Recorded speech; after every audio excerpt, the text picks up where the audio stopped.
ఇందాక మనం నగరవనం అని చెప్పి బటర్ఫ్లై పార్క్ కూడా చూసి వచ్చామండి. అది వీకెండ్ లో అయితే చాలా మంది దగ్గర 500-600 మంది పీపుల్ అంతా కూడా అక్కడికి వచ్చి ఒక విహారయాత్ర లాగా వచ్చి వెళ్తా ఉంటారు.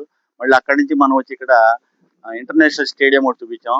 ఇక్కడికి మనకి ఇంటర్నేషనల్ స్టేడియం కూడా మనకి మన వెంచర్ పక్క నుంచి వెంచర్ నుంచి కూడా ఆనుకునే ఉంది, కనబడతా ఉంది.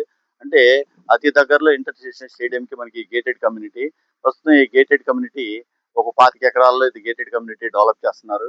ఇంకో 25 ఎకరాలు కూడా ఎక్స్టెన్షన్ చేసేటువంటి అవకాశం కూడా ఉంది. ఏంటి దీని ప్రత్యేకత అంటే మనకి హైదరాబాద్ హైవేకి 1 కిలోమీటర్ డిస్టెన్స్ లో ఈ యొక్క గేటెడ్ కమ్యూనిటీ ఉంది. ఈ హైదరాబాద్ హైవే కాకుండా మనకి ఏపీ గవర్నమెంట్ రాయపూడి నుంచి మూలపాడు ఐకాన్ బ్రిడ్జ్ ఒకటి ప్లాన్ చేస్తుంది. ఆ ఐకాన్ బ్రిడ్జ్ అంటూ పడింది అంటే ఇక్కడి నుంచి రాజధానికి వెళ్ళడానికి కేవలం 7 కిలోమీటర్ డిస్టెన్స్ వస్తుంది. అంటే మనకి అక్కడ ఉన్నటువంటి వాళ్ళ 60,000 70,000 అక్కడ రేట్లు ఉన్నాయి. మరి అటువంటిది ఇక్కడ మనకి అతి తక్కువ ఉన్నటువంటి ఒక పీస్ఫుల్ లొకేషన్స్ లో మనకి గేటెడ్ కమ్యూనిటీ డెవలప్ చేస్తున్నారు. ఇందులో 40 ఫీట్ రోడ్స్, సీసీ రోడ్స్, మళ్ళీ క్లబ్ హౌస్, స్విమ్మింగ్ పూల్, ఇంకా ఇండిపెండెంట్ హౌసెస్ కూడా ఇందులో వస్తా ఉన్నాయి. ఆల్ డెవలప్మెంట్స్ అన్ని కూడా ఇక్కడ వస్తాయండి.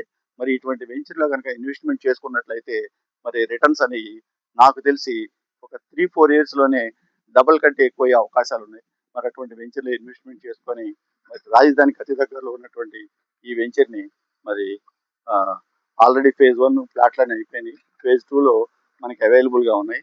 మరి ఈ యొక్క వెంచర్ లో అతి తక్కువ రేటు వెస్ట్ ఫేస్ వచ్చేప్పటికి 16,000, ఈస్ట్ ఫేస్ వచ్చేప్పటికి 17,000 రూపాయలు. మరి ఆ రకమైనటువంటి రేట్లు ఇక్కడ అవకాశం ఉందన్నమాట. మరి ఒకసారి విజిట్ చేసి మీరే ఒక మంచి డెసిషన్ తీసుకోవాల్సిందిగా కోరుతున్నాను. Thank you very much.